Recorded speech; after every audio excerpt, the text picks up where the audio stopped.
Assalamualaikum, halo. Di video ini aku mau sharing atau cerita pengalaman aku divonis hamil BO di kehamilan pertama. Nah, tapi sebelum aku cerita, aku mau ngucapin selamat datang di channel YouTube aku. Jadi aku menikah itu di Agustus 2020. Di awal September 2020 aku itu masih haid. Nah, di tanggal 19 September 2020 aku coba tes pack dan itu hasilnya masih negatif. Dan di tanggal 5 Oktober atau tanggal 4 tanggal 4 tanggal 5 Oktober aku coba tes pack lagi dan Masya Allah Alhamdulillah hasilnya itu positif. Tapi waktu itu aku sama suami nggak langsung ke dokter. Waktu itu nggak langsung ke dokter karena aku sama suami mikir dulu, tunggu 1 minggu lagi lah untuk mastiin nanti tes pack lagi. Dan ternyata belum sampai 1 minggu aku ngalamin flek. Dan itu kejadiannya di hari Minggu, kebetulan nggak ada dokter praktek. Di rumah sakit pun juga nggak ada dokter praktek. Kebetulan ada saudara yang kerja di rumah sakit, dia cuma bilang kalaupun ke rumah sakit mungkin disuruh bed rest aja, enakan di rumah bed rest sendiri. Nah, flek yang keluar itu kadang warna coklat, kadang warna darah seger, dan semalaman itu benar-benar nggak tenang, tidur pun nggak bisa. Dan esok harinya di hari Senin itu kita langsung ke dokter. Dan selama kita ngantri di dokter, itu aku juga sempat ngalamin flek waktu ke kamar mandi dan aku bilang ke suami, kata suami udah sabar dulu bentar lagi kita dipanggil.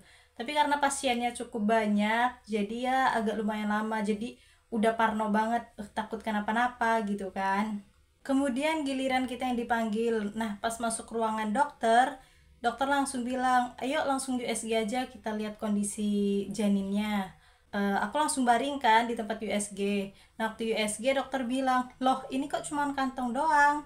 Harusnya kalau di usia kehamilan 7 minggu masuk 8 minggu, itu udah ada bentuk janin sebesar biji kacang.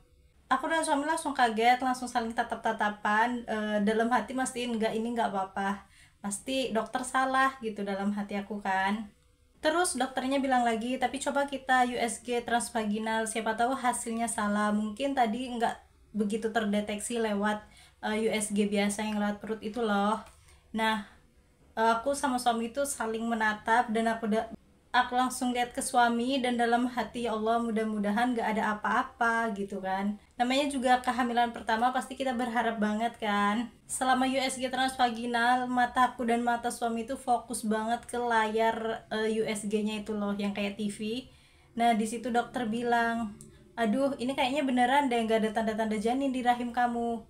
Ini cuma ada kantongnya aja, harusnya kalau di kehamilan 7 atau 8 minggu itu udah ada bentuk janinnya sebesar biji kacang. Dan di situ aku kaget banget, langsung lihat ke suami lagi dan suami itu mukanya juga udah berubah karena kita benar-benar yang hah, masa sih gitu kan. Kemudian dokternya bilang, ayo sini saya jelaskan dulu ini yang terjadi sama istri bapak. Aku dan suami lagi-lagi saling menatap dan saling kayak oke, ini nggak apa-apa, ini nggak ada apa-apa gitu. Tapi nggak bisa bohong guys, kakiku lemes, tangan dingin, dan waktu duduk di depan dokter aku langsung megang tangan suami dan itu sama-sama menggenggam sambil ngedengerin penjelasan dokter.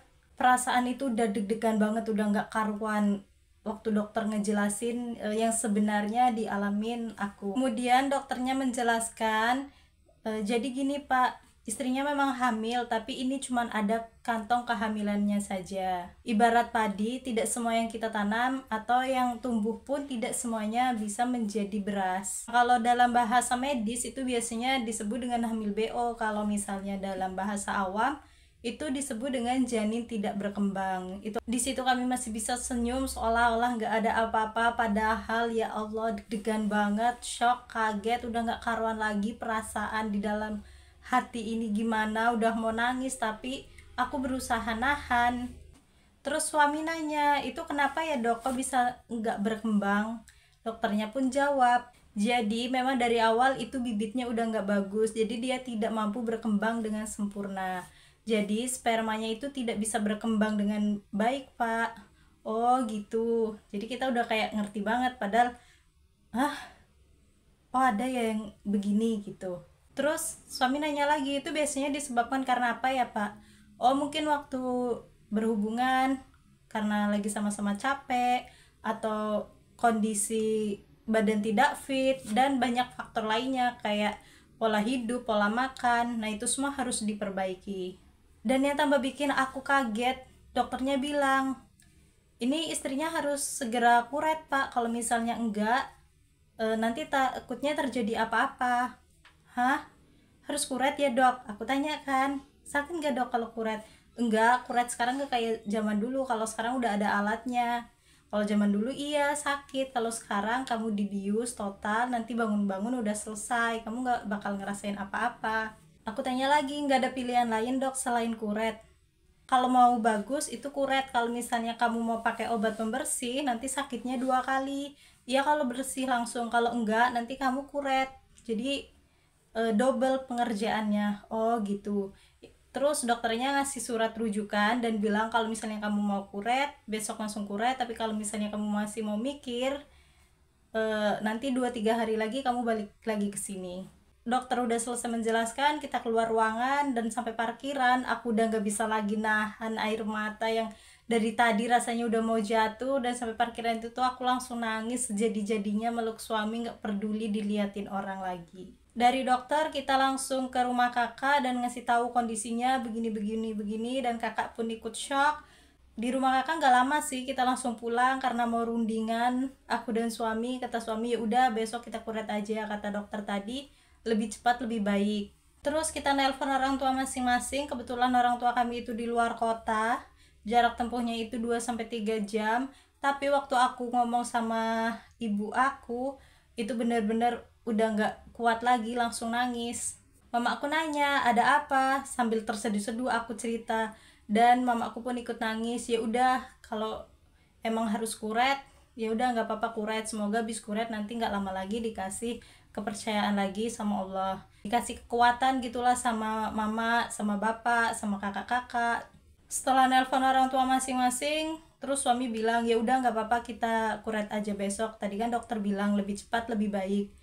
Kalau misalnya lebih cepat dibersihkan, mudah-mudahan kamu cepat ngisi lagi kan, kata dokter. Udah gak usah nangis lagi, kita ikhlasin aja, nanti kalau kita ikhlas Allah bakalan cepet ngasih lagi. Dikasih semangat sama suami kan.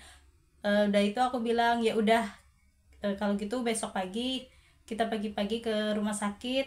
Bismillah kita kuret, semoga ini bukan keputusan yang salah.